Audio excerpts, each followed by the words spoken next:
Hi friends, welcome back to my channel. আমরা biotechnology principal and process এই চ্যাপ্টারটা পড়ছিলাম। আর আগের দিন আমরা পড়েছি যে কোনো একটা হোস্ট সেলের মধ্যে কিভাবে আমরা রিকম্বিনেন্ট ডিএনএটাকে ইনসার্ট করে দেব, সেই প্রসেসটা আমরা জেনে নিয়েছি আগের দিন। তো তোমরা যদি না দেখে থাকো তো আগের ভিডিওগুলো তোমরা অবশ্যই দেখে নিও একবার। আজকে আমরা যেটা শুরু করব, এইটা আমাদের এই চ্যাপ্টারটার অলমোস্ট শেষের দিকেই আছে। আজকে আমরা করব অবটেনিং দ্য ফরেন জিন প্রোডাক্ট, মানে আমরা যে ফরেন জিনটাকে ইন্ট্রোডিউস করিয়েছি কোনো একটা সেলের মধ্যে, সেই সেলটা থেকে আমরা কিভাবে অনেকগুলো কপি পাবো, সেইটা হচ্ছে বা লার্জ স্কেল প্রোডাকশন কিভাবে আমরা করব, সেইটা হচ্ছে আমরা এখানটায় পড়ব। তো চলো আজকের ভিডিওটা আমরা শুরু করি। কি বলছে দেখো, when you insert a piece of alien DNA into a cloning vector and transfer it into a bacterial, plant or animal cell, the alien DNA gets multiplied. মানে কি বলছে যে যখন তুমি কোনো একটা ডিএনএ, এলিয়েন ডিএনএ মানে ফরেন ডিএনএ বোঝাচ্ছে, অন্য কোনো সেল থেকে তুমি যখন একটা ডিএনএ নিয়েছো, সেই ডিএনএটাকে তুমি নিয়ে একটা কোনো ক্লোনিং ভেক্টরের মধ্যে প্রবেশ করিয়ে দিয়েছো এবং সেই ভেক্টরটাকে তুমি কোথায় ট্রান্সফার করছো, কোনো একটা হোস্ট সেলের মধ্যে ট্রান্সফার করে দিচ্ছ।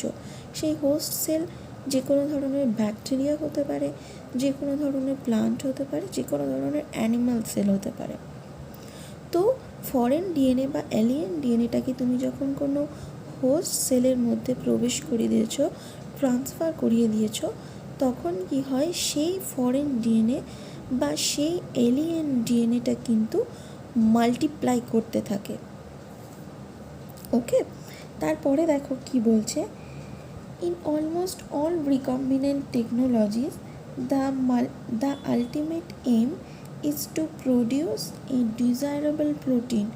মানে সমস্ত দেখো, এই যে আমরা রিকম্বিনেন্ট ডিএনএ টেকনোলজি এই যে আমরা পড়ছি, এইটার মূল এমটা হচ্ছে এটাই যে আমাদের যেভাবে হোক তোমার হচ্ছে যে ফরেন ডিএনএ যেটা আমরা সেলের মধ্যে কোনো একটা সেলের মধ্যে প্রবেশ করিয়েছি, সেইটাকে হচ্ছে আমাদের মাল্টিপ্লাই করতে হবে। মানে সেই ডিএনএটাকে আমাদের অনেক কপি বানাতে হবে। শুধু সেই ডিএনএটা নয়, সেই ডিএনএটা থেকে যে প্রোটিনটা আমাদের আসছে, সেই প্রোটিনটা হচ্ছে আমাদের কাজের। এবার তুমি যদি ডিএনএটার কপি না বানাও, তো ডিএনএটার না কপি বানালে আমরা প্রোটিন পাবো না। কারণ সেন্ট্রাল ডগমার যে প্রসেসটা আছে, রেপ্লিকেশন প্রথমে হতে হবে, তারপরে ট্রান্সক্রিপশন, তারপরে ট্রান্সলেশন হতে হবে। তো রেপ্লিকেশন হলে কি হবে, যে তোমাকে ডিএনএ দরকার, ডিএনএ থেকে ডিএনএ হলে সেটাকে আমরা বলবো রেপ্লিকেশন। তো রেপ্লিকেশন হবে, ট্রান্সক্রিপশন হবে, মানে ডিএনএ থেকে আরএনএ তৈরি হবে, তারপরে হচ্ছে আরএনএ থেকে প্রোটিন তৈরি হবে। এই যে প্রোটিন যেটা আমরা পেলাম, এইটাই হচ্ছে আমাদের ডিজায়ার্ড প্রোডাক্ট। এবার এইটা হচ্ছে আমাদের মানে অনেক লার্জ কোয়ান্টিটিতে হচ্ছে আমাদের দরকার পড়বে। সেই জন্যই হচ্ছে আমরা ধরো ওই প্রোটিনটা হচ্ছে আমরা আমাদের কোনো একটা সুবিধার জন্য বানিয়েছি, ধরো কোনো একটা অ্যান্টিবায়োটিক হচ্ছে হিসাবে ওটাকে আমরা প্রোটিনটাকে এক্সপ্রেস করাতে চাইছি, বা অন্য যে কোনো কারণে। তো আমাদের হচ্ছে ওই প্রোটিনটা লার্জ স্কেলে দরকার পড়তে পারে। লার্জ স্কেলে দরকারের জন্যই হচ্ছে আমরা এত ঝামেলা করছি। তো সেই প্রসেসটা হচ্ছে আমরা এখানে পড়ব। Hence there is a need for the recombinant DNA to be expressed. মানে কি বলছে যে তোমার এইটার জন্য হচ্ছে যে এখানে রিকম্বিনেন্ট ডিএনএটা একটা দরকার। The foreign gene gets expressed under appropriate condition.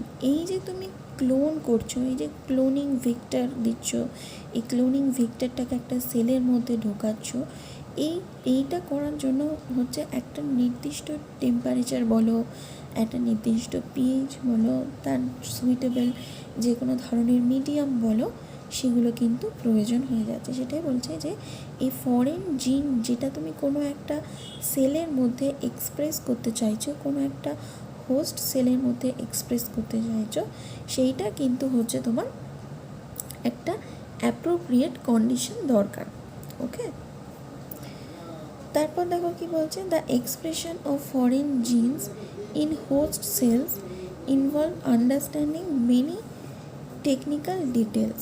মানে কি বলছে, এই ধরনের যে এক্সপ্রেশন হচ্ছে ফরেন জিনের এই যে হোস্ট সেলের মধ্যে, সেগুলোর কিন্তু অনেক ধরনের টেকনিক্যাল প্রসিডিওর আছে, আমরা সেগুলো সব পরে পড়ব। After having cloned the gene of interest and having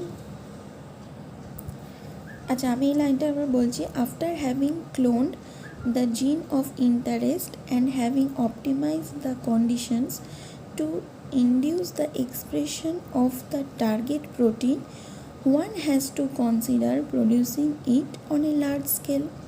মানে আমি যেটা আগে বললাম যে এই যে ক্লোনড যে জিনটা আছে, যেটাকে আমরা কোনো একটা ভেক্টরের মাধ্যমে আমরা হোস্ট সেলের মধ্যে যেটা কপি বানিয়েছি, সেইটা হচ্ছে যে তোমার মানে সেইটা থেকে আবার প্রোটিন তৈরি হবে, সেইটার ডিএনএটা যখন রেপ্লিকেট হবে, ট্রান্সলেশন হয়, সেইটার প্রোটিন তৈরি হবে। এবার সেই প্রোটিনটাকে হচ্ছে আমাদের লার্জ স্কেলে হচ্ছে প্রোডাকশন করার দরকার। ঠিক আছে, can you think of any reason why there is a need for large scale production? মানে এখানে তোমাকে ভাবতে বলছি যে তুমি কি এটা ভাবতে পারো যে এই যে আমরা প্রোটিনগুলো পাচ্ছি, সেই প্রোটিনগুলো কেন আমাদের লার্জ স্কেলে প্রোডাকশন দরকার? কারণ হচ্ছে এটাই যে কোনো একটা সেলের মধ্যে তুমি যখন বাইরে থেকে কোনো একটা ডিএনএকে ইনসার্ট করছো, তো সেই ক্ষেত্রে সেই সেলটার মধ্যে বা সেই ডিএনএটার মধ্যে একটা এক্সট্রা ক্যারেক্টার্স অ্যাড হয়ে যায়। এবার সেই এক্সট্রা ক্যারেক্টার্সটা হচ্ছে আমাদের যে কোনো একটা কাজেতে লাগে, মানে আমাদের কোনো একটা সুবিধার জন্য হচ্ছে আমরা ওই এক্সট্রা ক্যারেক্টার্সটাকে অ্যাড করে থাকি। তো সেই এক্সট্রা ক্যারেক্টার্সটা যাতে ধরো অ্যাম্পিসিলিন রেজিস্ট্যান্ট ক্যারেক্টার্স আমি ওখানে কোনো একটা জিনের মধ্যে দিলাম, তো সেই অ্যাম্পিসিলিন রেজিস্ট্যান্ট জিনটা হচ্ছে আমার দরকার মাল্টিপল কপিতে দরকার। তো সেই মাল্টিপল কপিতে দরকার হওয়ার জন্যই হচ্ছে আমাদের সেইটার হচ্ছে মানে সেই ক্লোনড ডিএনএটার হচ্ছে লার্জ স্কেলে প্রোডাকশনটা দরকার। If any protein encoding gene is expressed in a heterologous host, it is called a recombinant protein. মানে কি বলছে যে ধরো কোনো একটা প্রোটিন যখন তোমার কোনো একটা এক্সপ্রেস করছে হেটেরোলগাস হোস্ট, মানে অন্য কোনো একটা হোস্টের মধ্যে কোনো একটা জিন, মানে ধরো হিউম্যানের কোনো একটা জিন, সেইটা তুমি ইকোলাইয়ের মধ্যে হচ্ছে তুমি ইনসার্ট করে সেখানে হচ্ছে সেই জিনটার এক্সপ্রেশন ঘটালে, তো সেই জিনটার যখন এক্সপ্রেশন ঘটাচ্ছে সেটাকে আমরা বলবো তখন recombinant protein. The cells harboring cloned genes of interest may be grown on a small scale in a laboratory. দেখো এই যে প্রসেসটা হয় এটা কিন্তু ল্যাবেতে হয়, ইন ভিট্রো প্রসেস হয়। এবার সেক্ষেত্রে হচ্ছে তোমার খুবই স্মল অ্যামাউন্টের হচ্ছে তোমার যে ডিজায়ার্ড প্রোটিনটা আছে সেইটা তৈরি হচ্ছে। ল্যাবরেটরিতে তো তুমি আর বেশি অ্যামাউন্টে তৈরি করতে পারবে না। তো তোমার যে ক্লোনড জিনটা আছে সেই ক্লোনড জিন থেকে তুমি যে ডিজায়ার্ড প্রোটিনটা তুমি চাইছো, তো সেই প্রোটিনটা যখন তৈরি হবে সেটা ল্যাবরেটরিতে কিন্তু স্মল স্কেলে তৈরি হবে। The cultures may be used for extracting the desired proteins and then purifying it by using different separation techniques. মানে কি বলছে যে এখানে হচ্ছে বিভিন্ন রকমের তুমি কালচার ইউজ করতে পারো তোমার ওই ডিজায়ার প্রোটিনটাকে পাওয়ার জন্য। এখানে কালচার বলতে যে কোনো ধরনের তুমি কালচার মিডিয়াম ইউজ করা হয় আমাদের মাইক্রোবায়োলজিতে।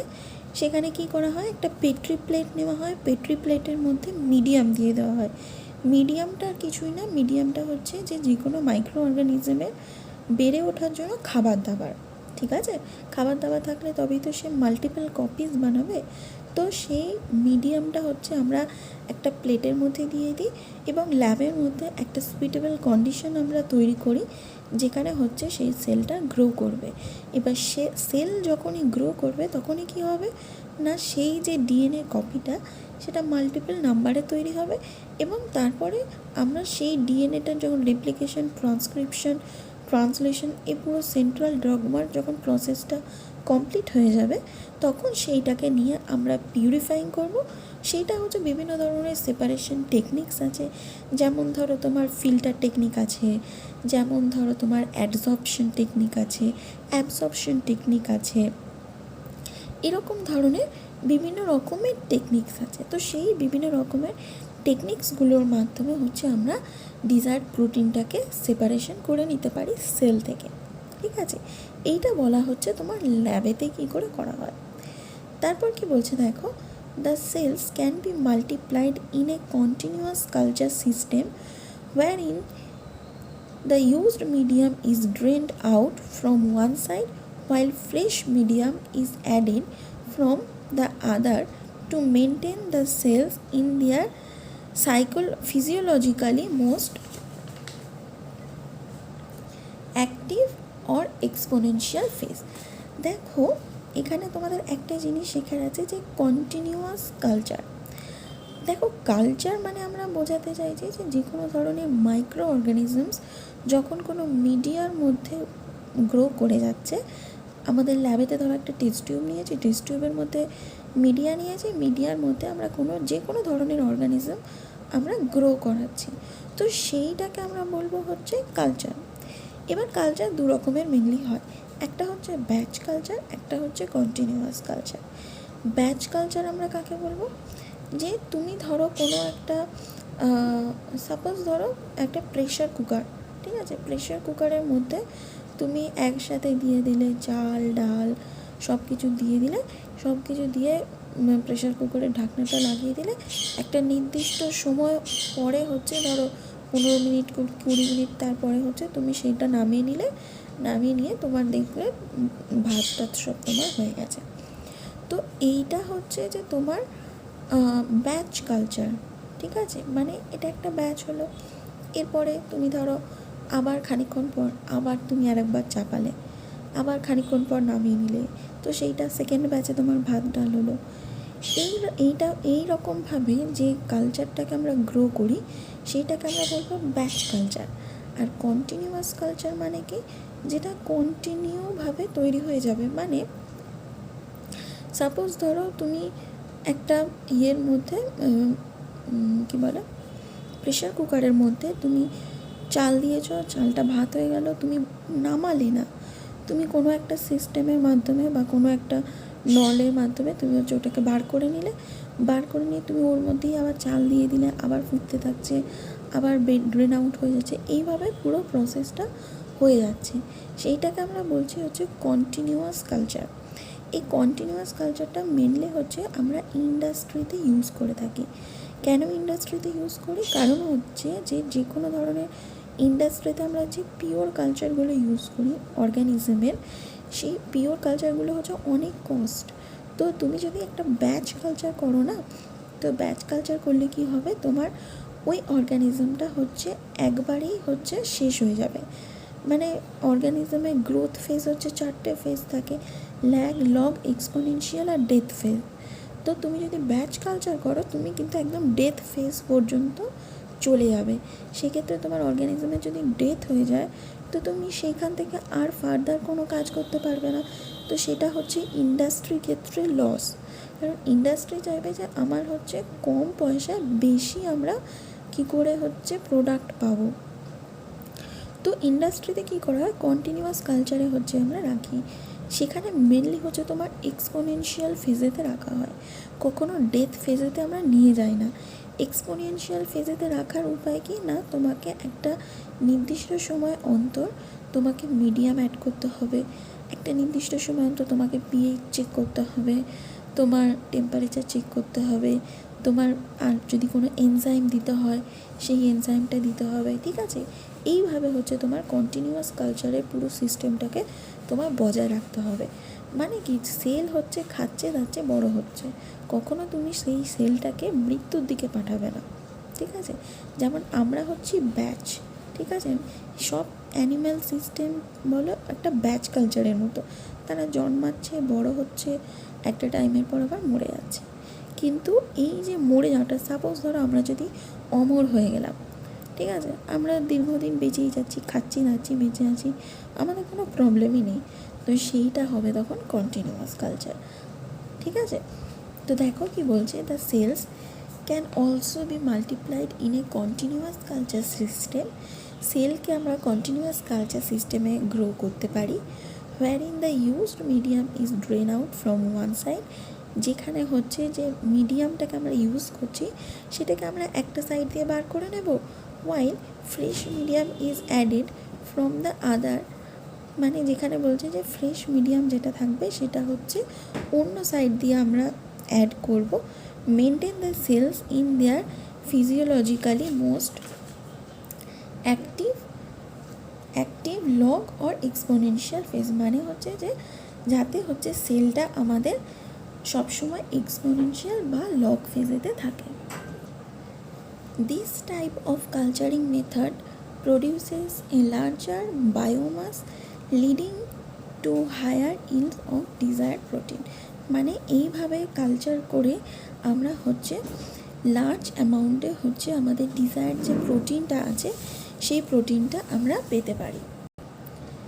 ঠিক আছে, তাহলে আমরা এতক্ষণ ধরে পড়লাম যে ইন্ডাস্ট্রিতে কীভাবে কী করা হয়। এই যে লার্জ বায়োমাস যেটা বলছে না, এটা তোমার ইন্ডাস্ট্রিতেই দরকার হয়, কারণ আমরা যখন ল্যাবেতে কাজ করি তখন আমাদের লার্জ বায়োমাসের দরকার হয় না, কিন্তু যখন ইন্ডাস্ট্রিতে তুমি কাজ করতে যাবে, ধরো এই যে করোনার ভ্যাকসিন কোনো একটা ল্যাবেতে তৈরি করা হয়েছে, তো তখন করা হয়েছে খুব স্মল অ্যামাউন্টে তৈরি করা হয়েছে।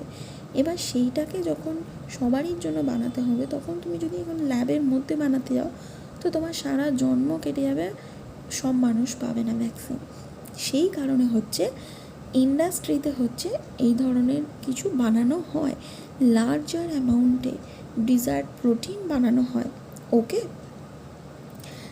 তো আজকে তাহলে এই পর্যন্তই থাক, কারণ পরের পার্টটা এখনও খানিকটা বাকি আছে, সেখানে আমরা পড়বো যে মেনলি বায়োরিঅ্যাক্টর নিয়ে, যে বায়োরিঅ্যাক্টর কী হয়, কিভাবে সেটা ইউজ করা হয়, কেন আমরা ইউজ করব, কি কি পার্টস থাকে তার মধ্যে, তো সেটা আমরা নেক্সট দিন পড়ে নেব। যদি ভিডিওটা ভালো লাগে অবশ্যই লাইক করে দিও, বন্ধুদের সাথে শেয়ার করে দিও, আর চ্যানেলটাকে যদি সাবস্ক্রাইব না করে থাকো তো চ্যানেলটাকে অবশ্যই সাবস্ক্রাইব করে দিও। তাহলে আজকে এই পর্যন্তই থাক, ততক্ষণ পর্যন্ত টাটা।